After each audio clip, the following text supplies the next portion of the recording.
Muy buenas tardes con todos. Bienvenidos. Hoy tenemos, como siempre, como todos los viernes, el estudio del libro de los mediums. El libro de los mediums es parte de la codificación de Allan Kardec y corresponde al tema científico, a la comunicación con el mundo de los espíritus. Hoy estamos leyendo el capítulo 27, que se refiere a las contradicciones en los mensajes. ¿Qué sucede con las comunicaciones espirituales? Siempre al inicio de cada reunión, ah, como es la tradición del trabajo espírita, básicamente hacemos una oración para entrar en ambiente. Cerramos los ojos, el pensamiento. Amado Padre Celestial, Maestro Jesús, amigos guías, benefactores, rogamos que esta reunión sea benéfica, esclarecedora, educativa para todos nuestros conocimientos, que nos permita desarrollar responsabilidad en las comunicaciones espirituales, que nos permita descubrir el valor de el hacer las paces con este mundo terrenal, pero también con el mundo espiritual. Pedimos que esta información que recibimos hoy día sea esclarecedora, sea saludable para nuestro conocimiento espiritual y que por sobre todas las cosas nos ayude a compartir el buen mensaje de caridad del Maestro Jesús. Que así sea. Bienvenidos. Bueno, en todas las reuniones siempre hacemos la correspondiente lectura del párrafo que vamos a analizar y logramos hacer una disertación donde vemos los contenidos que corresponde a este tema. Hoy estamos en el capítulo 27 sobre las contradicciones en los mensajes, en el ítem 300, en el párrafo número 3. Y habíamos visto en ocasiones anteriores, ok, que justamente estábamos en un proceso de averiguar cuándo habían contradicciones. En el primer párrafo habíamos descubierto que a veces cuando se dan distintas presencias espirituales o cuando de pronto los distintos medios no están correctamente desarrollados, pueden darse aparentes contradicciones. En este párrafo 3 vamos a realizar la lectura y hacer el análisis del tema. Sobre todo es bien importante porque aquí nos hace referencia a las preocupaciones eh, sobre cómo decir las cosas, cómo transmitir el mensaje de una forma que no se ofenda la susceptibilidad. Y el texto nos dice, del párrafo 3, con qué objeto los espíritus formales parece que quieren acreditar con respecto a unas personas, ideas y aún preocupaciones que combaten respecto a otras. En un principio es importante entender que algunas ideas, por su valor, tienen una gran acreditación, pero las ideas que andan un poquito desenfocadas, obviamente se las tiene que refutar. Pero aquí vamos a leer la forma respetuosa con que los espíritus aconsejan a Kardec que en las comunicaciones se deben hacer los cuestionamientos. Eh, la respuesta es a esta pregunta: es menester que nos hagamos comprender. Si alguno tiene una convicción bien fija sobre una doctrina, aunque sea falsa, es menester que le separemos de esta convicción, pero poco a poco. Por esto nos serviremos muchas veces de sus términos y parece que abundamos en las mismas ideas, con el fin de que no se ofusque de repente y cese de instruirse por nosotros. Es muy importante entender, dentro de la conducta humana existen apasionamientos. Estos apasionamientos pueden volverse en verdaderos fanatismos, fanatismos de tipo religioso, fanatismos de tipo científico, fanatismos de corte académico, muy presentes en el mundo universitario. Y este tipo de conductas fanáticas puede afectar la forma de pensar de las personas. Y por eso se trata que en las comunicaciones espirituales, que son de corte esclarecedor, saludables, hay condiciones importantes. Se requiere que la persona que participa de estas comunicaciones tenga, obviamente, una instrucción adecuada. Pero en toda instrucción, primero hay que ir quitando los velos de los aspectos sombríos. Voy a explicarlo un poquito metafóricamente para entenderlo. Se cuenta que en la antigua Grecia, dos padres fueron donde un pedagogo, un maestro, de aquellos que guiaban a los niños en su educación académica. Y este maestro recibe a los padres. Le dicen los dos progenitores de un niño, preocupados por la educación de este muchachito. Le dicen al maestro, maestro, nuestro hijo está preparado para ser educado y quisiéramos saber si no estamos muy atrasados en incorporarlo a la educación. Y el maestro, con la serenidad que caracteriza a los sabios, le dice, ¿cuántos años tiene su pequeño? Ah, tiene 7 años. Pues bueno, les quiero decir que llevan 7 años de atraso. Y ahí comenzó la educación del niño. George Bernard Shaw, el famoso escritor, solía decir, interrumpí mi educación a los 7 años cuando entré al sistema académico. Y el filósofo Michel Foucault, en su obra Vigilar y Castigar, nos decía que penosamente en el siglo XVIII la educación pasó a ser una herramienta de poderes ocultos de los sistemas sociales, y de tal manera que en la educación se incorporaron temas como las represiones propias de una sociedad, el concepto de fuga, muy propio en las prisiones, también en la escolaridad, el ponerte de pie ante la autoridad, el ponerte en la fila del más pequeño al más grande, el abogado que actúa como representante. Entonces, hay modelos educativos que se basan en la pedagogía del castigo. Los espíritus elevados y esclarecidos jamás tienen el juicio en la boca, jamás tienen el reclamo, jamás tienen la reprimenda, sino más bien el lenguaje asertivo, preciso, para evitar lastimar la susceptibilidad de las personas. Si nos remitimos al Evangelio, en la propia vida de Jesús, cuando aparecen personas con conflictos internos, la mujer que la van a apedrear, eso lo lee usted en los Evangelios, en Juan, en el capítulo 8, una vez que dice Jesús, cuando que el que esté libre de pecado, que arroje la primera piedra, y todos se retiran avergonzados, le pregunta a la mujer, ¿nadie te condena? Y ella dice, no, yo tampoco te condeno. Ve y no peques más, ve y no te equivoques más. Entonces entendamos que un lenguaje espiritual, la crítica, el cambio de conducta se da en dosis, le decía Emanuel a Chico Xavier, el espiritismo como una doctrina nueva debe ser adoptada en dosis casi homeopáticas, en una forma suave que no invada la susceptibilidad de las personas. Y esto es muy importante. Esta fue una lección que la aprendió Chico Xavier en el Centro Espírita de Uberaba, en la casa de oración. Tenía una practicante, una simpatizante de la doctrina espírita que se llamaba Olinda. Y ella llegaba a todas las reuniones y tenía una extraordinaria mediunidad. Ella siempre sentía unos aromas muy particulares y cuando ella leía el Evangelio se sentía una sensación como de emoción interna, de sobrecogimiento, que llevaba a todos casi a las lágrimas. Pero ella era profundamente católica y ella siempre salía de sus reuniones católicas y venía como participante al centro espírita. Chicos, Javier jamás le hizo esa distinción entre si eres practicante, comprometida o si eres simpatizante. Él más bien le permitía que entrase y ella aprendiera lo que debía. En algún momento, por la extremada sensibilidad, Olinda siente unos aromas muy particulares y aparece la presencia de este espíritu enfermera que ayudaba en el tema de salud, Shaila. Y ella le dice, ¿le sentiste, Olinda? Sí, le he sentido. Eres un excelente médico. No le dijo nada más, pero cuando le dijo excelente se refería a la sensibilidad que ella tenía.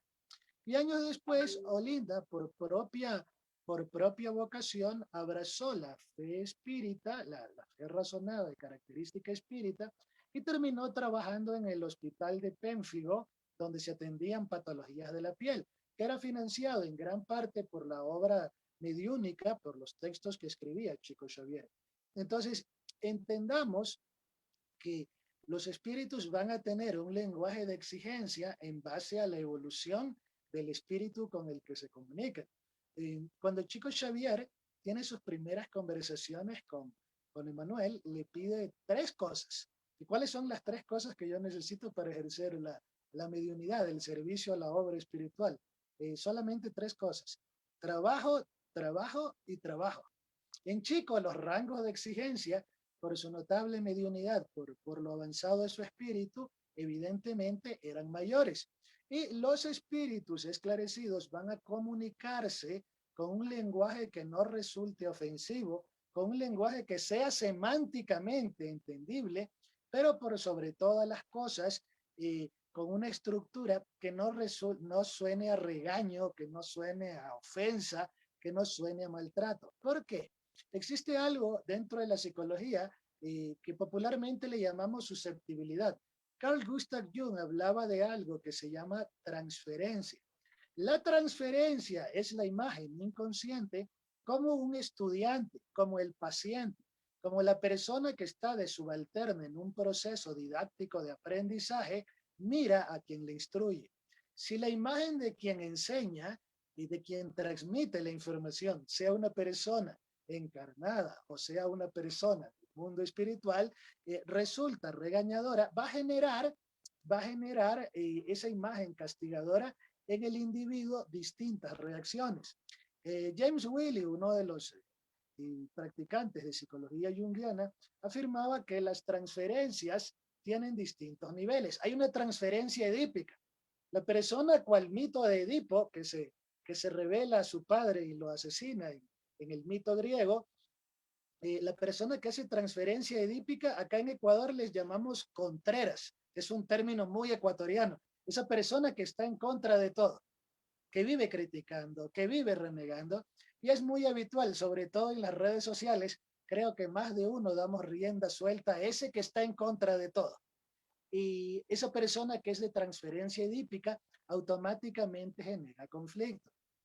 Hay personas, en cambio, que cuando reciben un mensaje generan transferencia gemela y generan esa sensación como de complicidad de amigos, y de la sensación de amigos te pasas a amigote, a confianzudo, y quien es confianzudo tampoco tiene rangos de exigencia y compromiso. Hay un tercer nivel de transferencia o de la percepción que hace el receptor de un mensaje, eh, que se le llama transferencia chamánica. Es el que tiende al misticismo extremo, a la idolatría, y que recibe un mensaje y se siente el ser humano iluminado, que está por encima del resto. Y hay también la transferencia patriarcal, que es quien mira a la figura que le da el mensaje como una presencia casi divina a la que hay que idolatrar.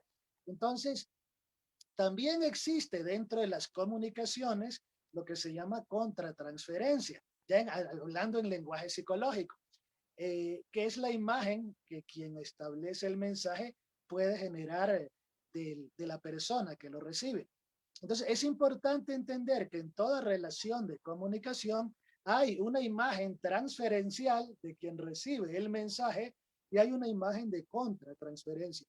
Y por eso es importante que cuando se hace la pedagogía, el proceso de enseñanza, la transmisión de mensajes en el marco de una espiritualidad que busca ser esclarecida, evidentemente esas comunicaciones deben tener coherencia, deben ser respetuosas. Carl Rogers, el psiquiatra norteamericano, en su obra El proceso de convertirse en persona, aclara que, que un instructor, una persona que tenga la vocación de enseñar, primero debe tener profunda empatía.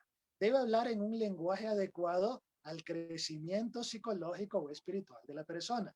Número dos, además de profunda empatía, la persona que transmite, que educa, que genera cambios, que esclarece, debe tener además el profundo respeto de no herir la susceptibilidad, de no lastimar ciertos estados de sensibilidad emocional de las personas.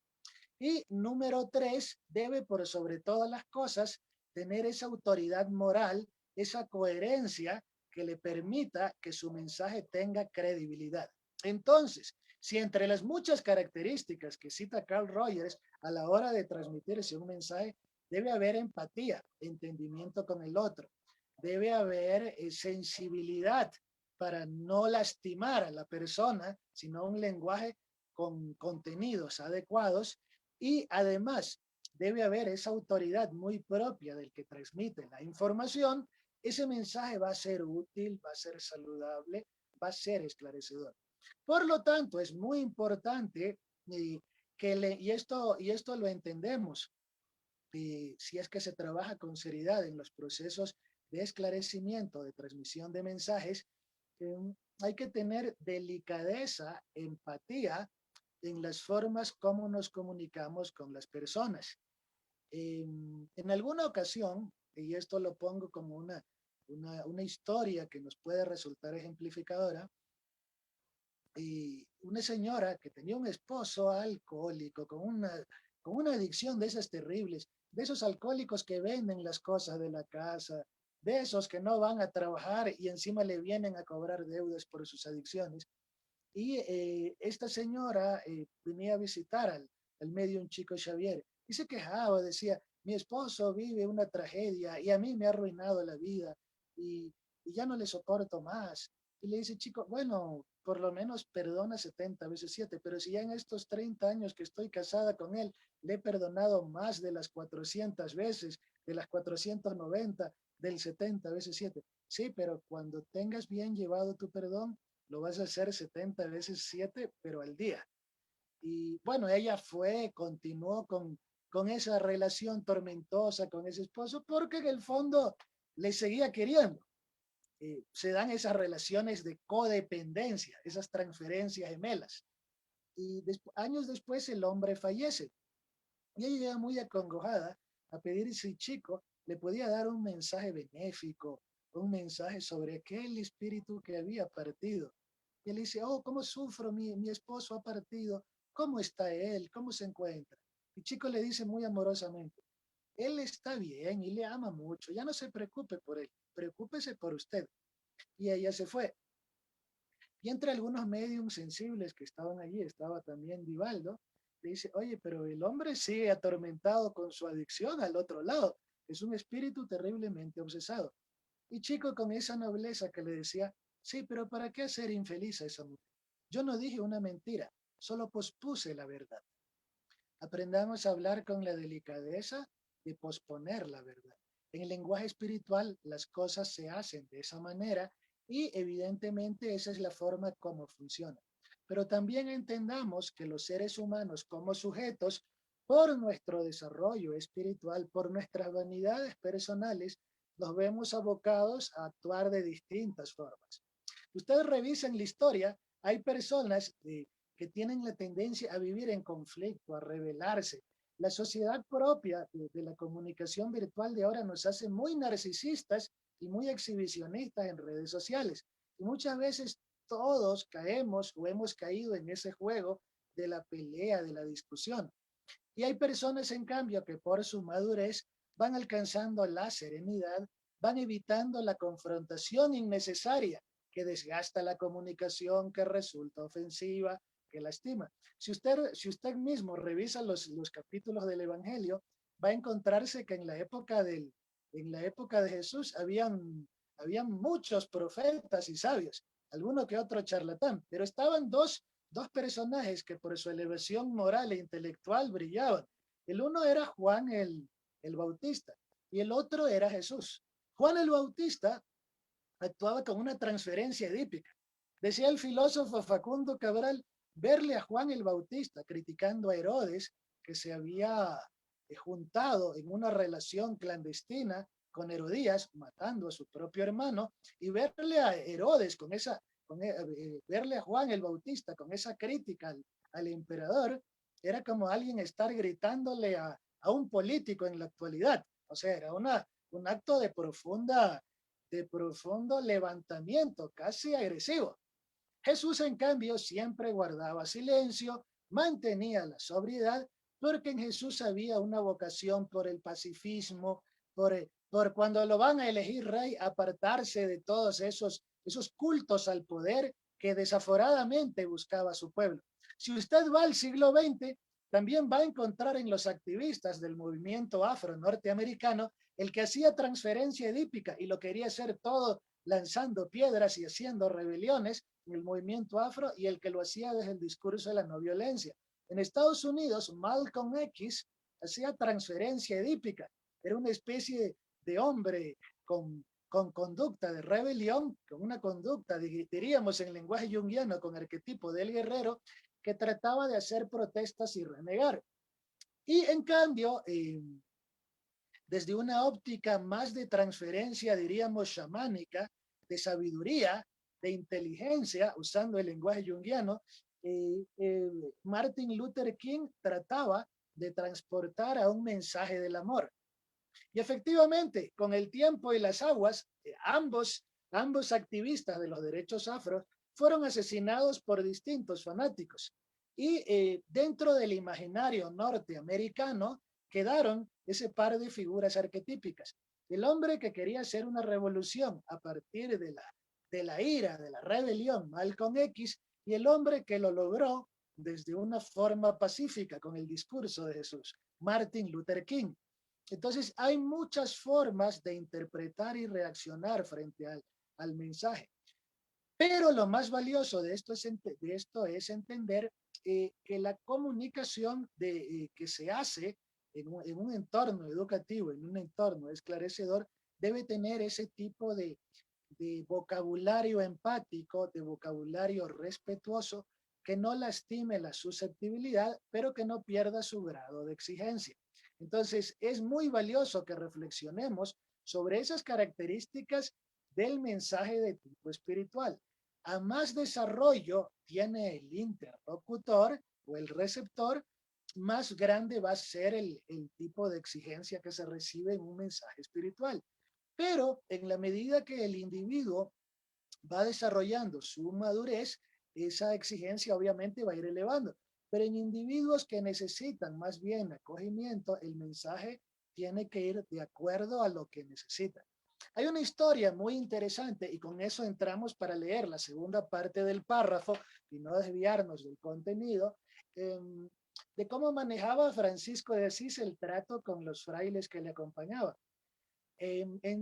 Francisco de Asís, para promover la caridad en la comunidad, solía ir en las mañanas a pedir pan o hacer caridad y a predicar el evangelio, porque sus votos de pobreza, obediencia y castidad, muy propios de la cultura monacal medieval, motivaban a esa espiritualidad del compromiso, de mirar que el camino espiritual está lejos de los apegos mundanos. Y en algún momento elige a uno de los frailes para que ese día acompañe a reunir víveres para compartir con la comunidad. Entonces llama a uno de los jóvenes que le acompañaban y que se llamaba Bernardo. Y le dice, Fray Bernardo, usted va a ir a pedir acá en el territorio donde están los jamones. Ok, yo voy a pedir y a transmitir el evangelio en la zona donde está el pan caliente. Nos encontramos a las 10 de la mañana, los dos.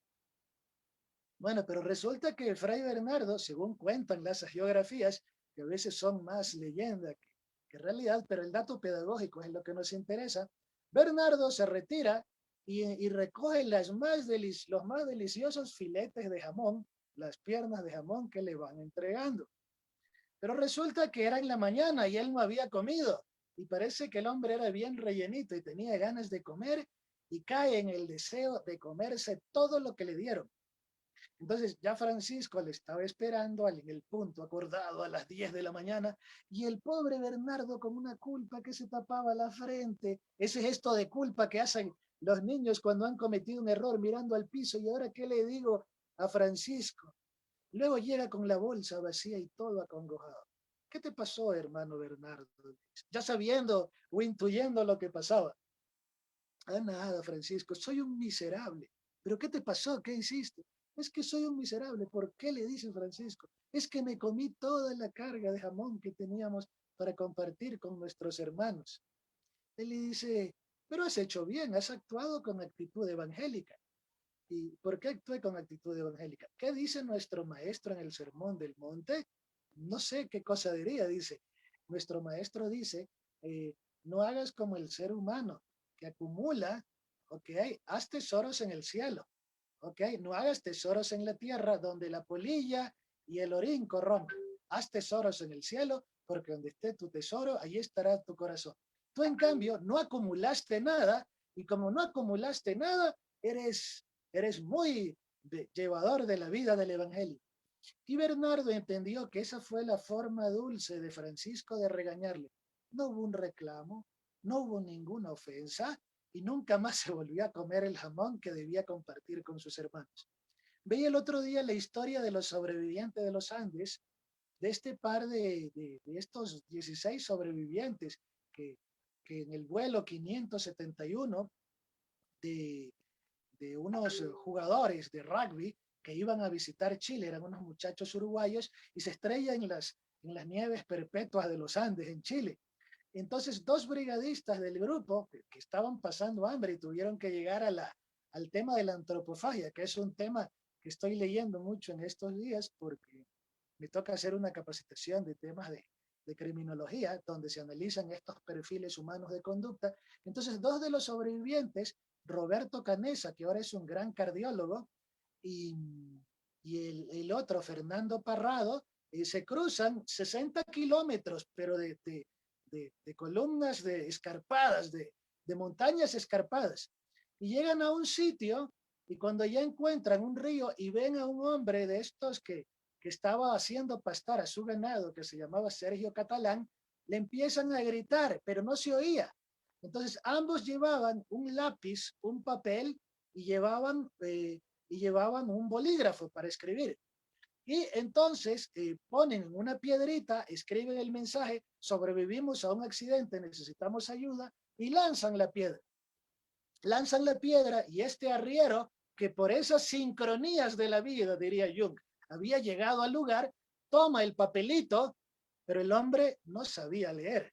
Cuando hay dificultades, dice Roberto Canesa, en las montañas de las dificultades nunca para. ¿Ok? El éxito no consiste en llegar a la cima de la montaña. El éxito, si se habla en una moral elevada, consiste en solamente cumplir lo que la vida exige de ti. Y este hombre que no sabía leer lleva el mensaje a unos militares, pero previo a esto les lanza una bolsa con pan para que puedan comer a estos pobres que habían tenido que caer en antropofagia por el hambre extrema. Y lanza, y lanza un conjunto de panes. Entonces los recibe Fernando Parrado y los toma y le dice, oye, hola, toma Roberto, aquí está el otro pan. No, hermano, dice, tú estás con más hambre que yo, cómetelo tú. Y bueno, al final se comen los panes y etcétera. Y le dice, oye, ya cuando los rescatan los militares y se convierten en celebridades estos muchachos que sobrevivieron al hambre extrema durante 72 días y que fueron rescatados un 21 de diciembre, 4 días antes de Navidad, cuando ya se da esto, eh, estaban reunidos Roberto Canesa, el sobreviviente que estuvo en la brigada de dos que buscaron ayuda, Fernando Parrado, y estaba el arriero, el Sergio Catalán.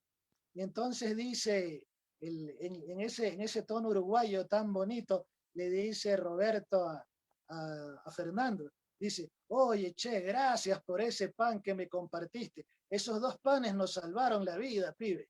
Y ahí dice el otro, el arriero, que era chileno, con ese acento muy propio de la localidad, no hables lesera, si yo le mandé 5 panes a este cuate. Entonces, y el otro le mira, ¿eran 5? Sí, es que tenía hambre, mira, no habíamos comido 72 días, dice Fernando. Y dice Roberto Canesa, naturaleza humana. Pero eran tan amigos que no estaban para regañarse, igual compartieron el pan y salvaron la vida de sus amigos. ¿Cuál es el mensaje un poquito de esto para continuar en la lectura del texto? El mensaje importante es que aprendamos a ser cordiales en el lenguaje. Es algo en lo que todos debemos madurar un poco, en usar ese lenguaje saludable, el lenguaje que propone, el lenguaje que sana, el lenguaje que mejora las relaciones. Hay una obra escrita por el teólogo Andrés Torres Queiruga que se llama Recuperar la salvación. Y dice en el intro del libro una frase muy bonita. El cristiano a los demás no les resta nada, les ofrece una ayuda. No les promete una salvación, les promete un compromiso de trabajo. No te quita las esperanzas, te recuerda que tú eres la esperanza. Aprendamos a comunicarnos en ese lenguaje y entendamos que en el lenguaje también de los espíritus elevados siempre va a haber la propuesta de lograr lo mejor de ti. Ok, decía el doctor Marcelo Candegave, brillante médico argentino, que Dios por eso nos puso a las mascotas, porque la mascota, así tú hayas tenido un buen o mal día, siempre te recibe saltando o moviendo la cola, porque las mascotas a veces ven la divinidad, dice el doctor Candegave, que nosotros no queremos ver que tenemos, ese derecho a buscar la angelitud o la perfección. Entonces, en los espíritus elevados hay esa coherencia que se, que se integra en estos aspectos que referíamos del doctor Carl Rogers. Existe empatía, existe un lenguaje no agresivo y existe también ese aspecto importante que es justamente el despertar o inspirar las buenas acciones en el individuo. Entonces, tengamos en cuenta esos aspectos. Vamos a terminar de leer, vuelvo a releer la pregunta y terminamos de leer el resto del párrafo para, para concluir con esta disertación de lo importante que es el esclarecimiento en un lenguaje adecuado. La pregunta decía, y leemos la parte que nos corresponde del párrafo, ¿con qué objeto los espíritus formales parece que quieren acreditar con respecto a unas personas ideas y aún preocupaciones comparten a otras? Y aquí nos dice, por lo demás, no es bueno contradecir bruscamente las preocupaciones. Este sería el medio de no ser escuchado. Por eso, los espíritus hablan muchas veces según la opinión de aquellos que les escuchan, con el fin de conducirles poco a poco a la verdad. Nosotros hemos captado esto particularmente en las reuniones de esclarecimiento, donde llegan a veces espíritus atormentados y van viniendo en varias sesiones y poco a poco se les va ayudando hasta que ellos van aclarando sus confusas ideas. Los espíritus elevados, por tanto, apropian su lenguaje a las personas, como tú mismo lo haces si eres un orador poco hábil. Por esto, no hablarán a un chino o a un maometano como a un francés o a un cristiano, porque estarían seguros de ser rechazados. No pueden tomarse por contradicción lo que muchas veces solo es una parte de la elaboración de la verdad. Todos los espíritus tienen su tarea señalada por Dios. La cumplen con las condiciones que juzgan convenientes para el bien de aquellos que reciben sus comunicaciones. Es decir, aprendamos el valor de la comunicación, lo que se llama asertividad. Los espíritus se van a comunicar en aquel lenguaje vivificante que nos ayude al crecimiento y no van a tener esa pretensión de frenar el entendimiento de las cosas.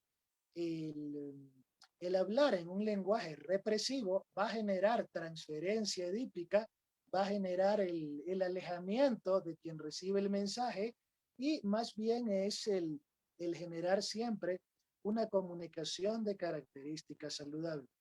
Escribieron hace algunos años, unos estudiosos de terapias de parejas en Israel, cuáles eran las parejas que vivían más años juntos. El ideal de formar una relación de pareja, envejecer con la persona que te ama al lado.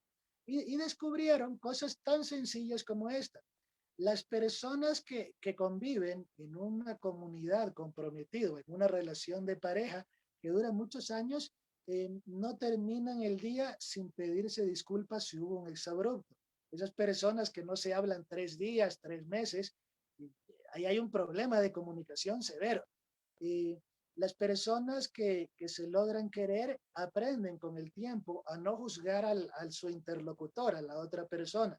Aprenden a corregir los errores. Y eso es importante, aprendamos a distinguir entre el lenguaje sentencioso, que es el que todo lo condena, y el lenguaje coherentemente crítico o saludablemente crítico, el lenguaje de corrección. Y hay una gran diferencia entre corregir y criticar. La corrección puede ser muy amorosa, muy sutil.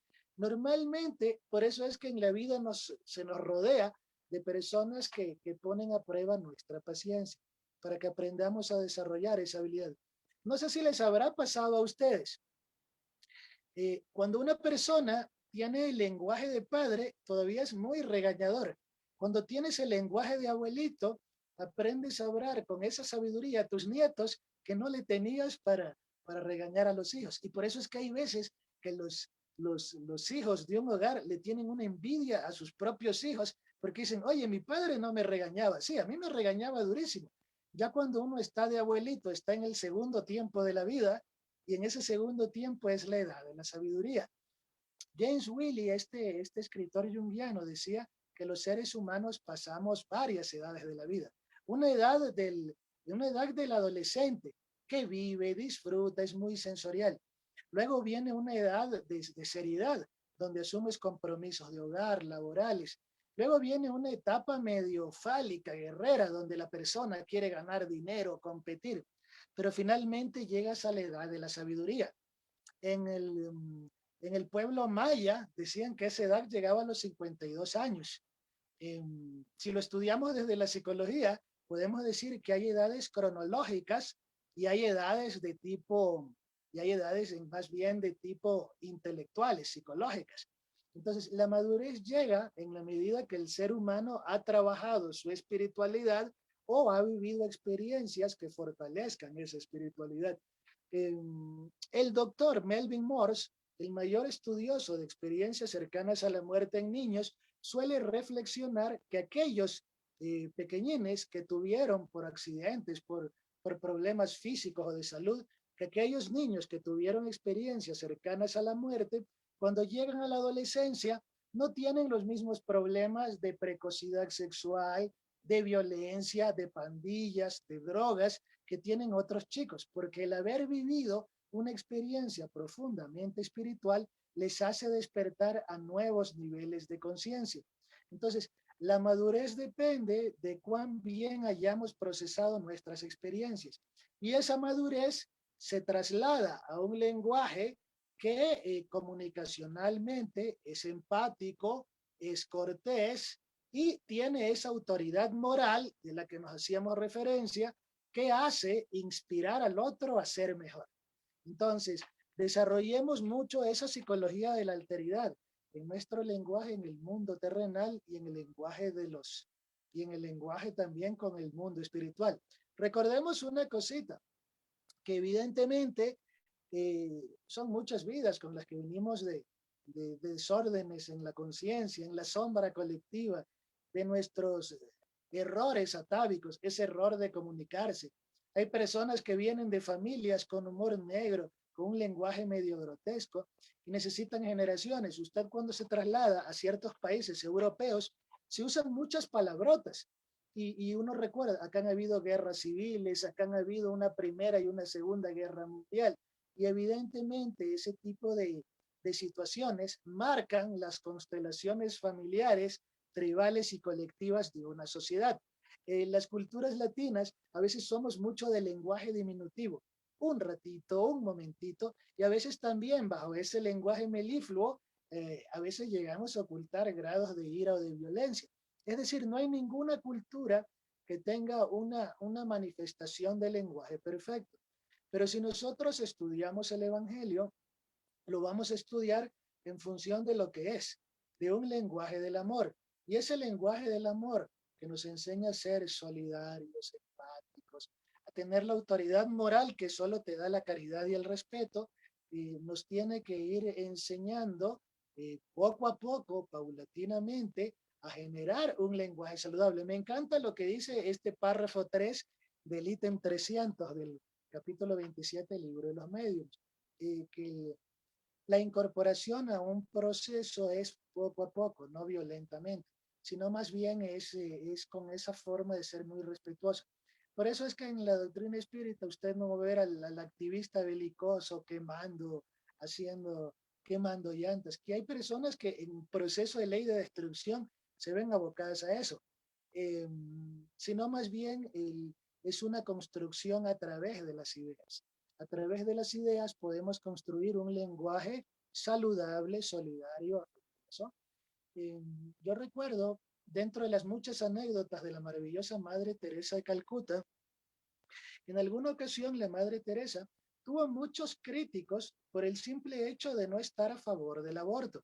Y ella en sus discursos, y aprovechando la fama mediática que tenía, decía que si no éramos capaces de cuidar la vida en el vientre de una madre, ¿cómo íbamos a evitar una guerra?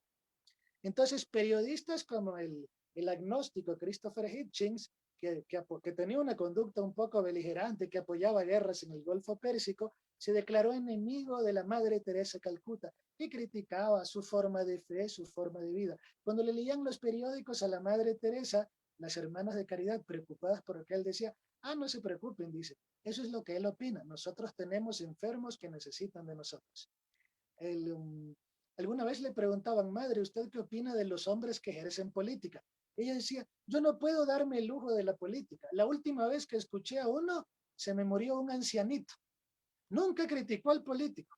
Más bien decía que le quitaba tiempo el andar en esas discusiones apasionantes de la política. En cierta ocasión, para que veamos cómo reaccionan los espíritus que alcanzan esa notable elevación moral en su comunicación, estaba en Naciones Unidas la Madre Teresa y empieza a dar un discurso sobre el aborto. Y, y se levantan las activistas pro aborto con rótulos insultándole, diciendo mi cuerpo no es patrimonio de ninguna religión, yo soy dueña de mi anatomía y ya basta de la esclavitud y un montón de cosas que ellas desde su punto de vista lo reclaman. Entonces, cuando la Madre Teresa se levantan estas apasionadas mujeres en crítica, ella les dice, yo no voy a criticar su punto de vista, solo les puedo hacer una sugerencia, hijas mías, que si no quieren ser mamás, me entregan a los bebitos y yo buscaré a un hogar que les dé mucho amor allá en Calcuta, donde hay muchos hogares pobres, pero sí queremos a los niños. No insultó a nadie, no ofendió a nadie. Eso es lo que se llaman lenguajes asertivos. El lenguaje asertivo es el que sabe decir las cosas con esa sutileza y madurez que alcanzan los espíritus elevados. Cuando Chico Xavier se atormentaba por las críticas, Emanuel le decía, tranquilo, ellos son los probadores de tu paciencia. O a veces de vez en cuando se emocionaba. En Brasil, Chico es el que tiene la mayor cantidad de plazas inauguradas con su nombre. Y entonces cuando Emanuel veía que se emocionaba mucho con las críticas, en forma de tristeza, o se elevaba emocionalmente con los elogios, Emanuel le ordenó poner un rótulo al borde de su cama, que decía, todo pasa, todo pasa. Cuando alguien te elogie, todo pasa. Cuando alguien te critique, todo pasa. Eso es muy propio de las personas que no tienen apego a, a esa sensación de que me hirieron. Hay este autor Ruiz que reúne en esta maravillosa obra inspirada en los toltecas los cuatro acuerdos, cuatro conductas importantes del ser humano. Ese no juzgar, ese no sentirse herido emocionalmente, ese cada día ser mejor. Entonces existen cualidades del ser humano que debemos ir desarrollando día a día y el dejar pasar las cosas que no nos afectan es importante para nuestro progreso y nuestro crecimiento moral y espiritual, y más si es en la tarea del esclarecimiento.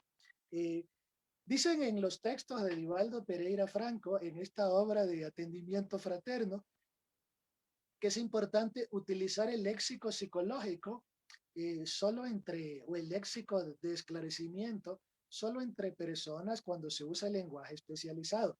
Entonces, uno de los errores lingüísticos en el que se puede caer en los principiantes del estudio espírita es utilizar la palabra obseso o la palabra no entendió.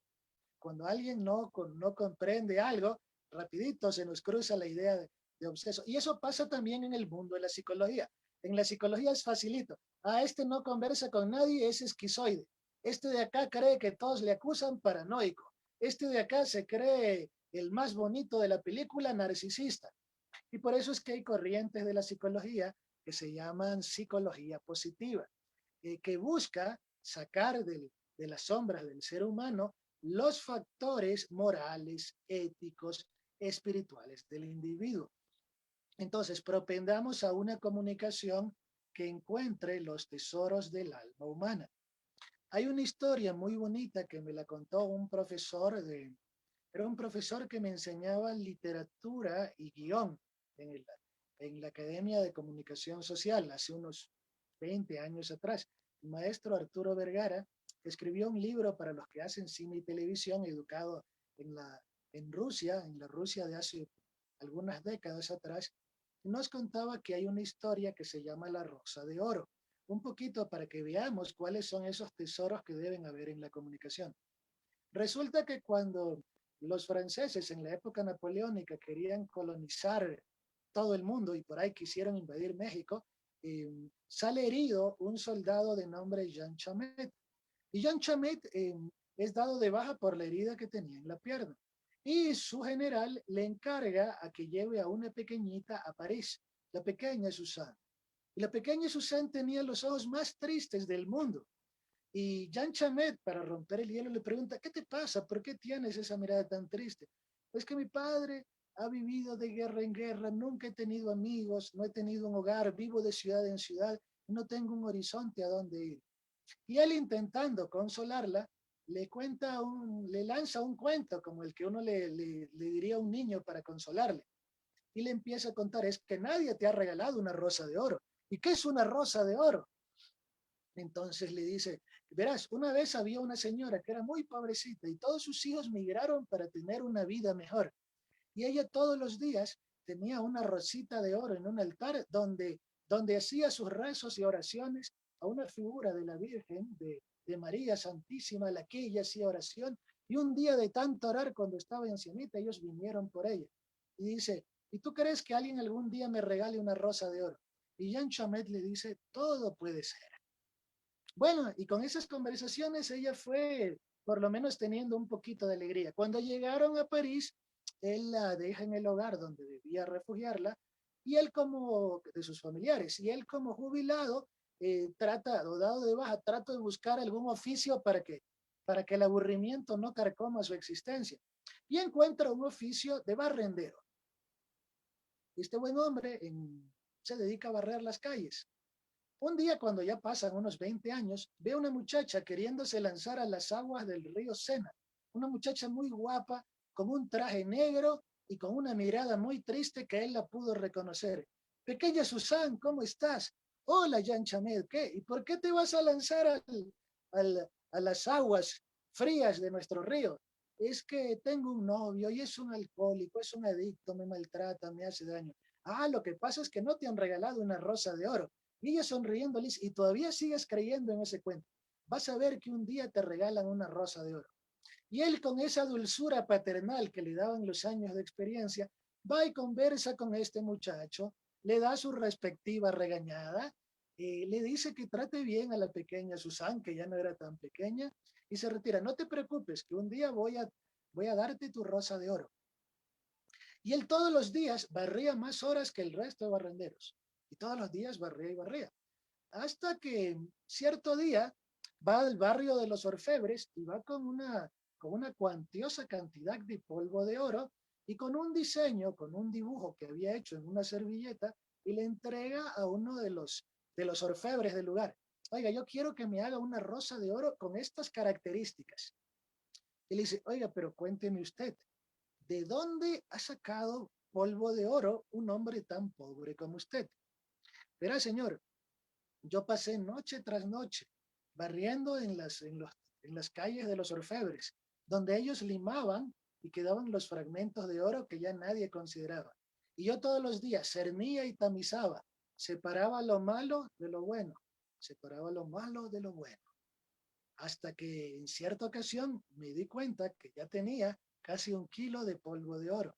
Y hoy se lo traigo a usted para que le haga este hermoso regalo a mi amiga la pequeña Susana. Y efectivamente, el orfebre le hace esa rosa de oro y y él va a buscar a la pequeña Susan. Penosamente, Susan ya se había despechado y en lugar de lanzarse a las aguas, migró a los Estados Unidos, al llamado país de las oportunidades, a seguir su vida. Jean Chamet se quedó con la rosa y un literato, Paul Isaac, que había escuchado esa hermosa historia de cómo un hombre humilde había sido capaz de filtrar entre la tierra el oro, le pide que le cuente su historia. Jean Chamet le cuenta su historia y algunos cuentan que hasta le compró la rosa de oro, pero le cuenta su historia. Y escribió justamente Paul Isaac una obra titulada La Rosa de Oro. La Rosa de Oro son aquellas experiencias dulces, difíciles, intelectuales que vamos filtrando en la vida. Nosotros elegimos si las filtramos con la mente espiritual, con el self, o si las filtramos con la sombra y se convierten en un tormento. Entonces, hagamos una comunicación que nuestra rosa de oro sea aquella que nos permita desarrollar las mayores capacidades de comunicación, de respeto, de hacer las cosas en el lenguaje del amor. Por ahora, vamos concluyendo. Espero que esta reunión haya sido útil para cada uno de nosotros. Hay preguntas, hay comentarios. Cuéntenme si hay preguntas, si tienen preguntas, si hay comentarios. Si no hay preguntas, no hay comentarios, vamos a cerrar esta reunión con los que tenemos actividad interna. Ya saben, terminada esta reunión, tenemos otro curso de formación interna y ya continuaremos terminada esta reunión. Son exactamente las 3:56 hora de Ecuador y vamos a cerrar esta reunión con una oración. Amado Padre Celestial, Maestro Jesús, guía y benefactor de la humanidad, compañeros guías y espíritus que nos esclarecen tarde a tarde en las comunicaciones y reuniones. Rogamos que esta reunión haya sido útil, valiosa, esclarecedora. Eh, Pedimos protección para nuestros hogares, para nuestro país, para el planeta entero, que esta lección de la pandemia vaya viviéndose con la sabiduría que corresponde, con la dignidad y valentía que nos comprometa a todos. Pedimos que los grandes científicos se inspiren, que nuestros políticos hagan lo adecuado para distribuir las medicaciones, los tratamientos preventivos que sean necesarios y que nuestras responsabilidades éticas nos sigan acercando cada día un poquito más a Dios. Que así sea. Muchas gracias con todos los presentes. Eh, Nos permitimos entonces cerrar la grabación, ok, y ya con eso concluimos la comunicación del día de ahora. Y perfecto, ok.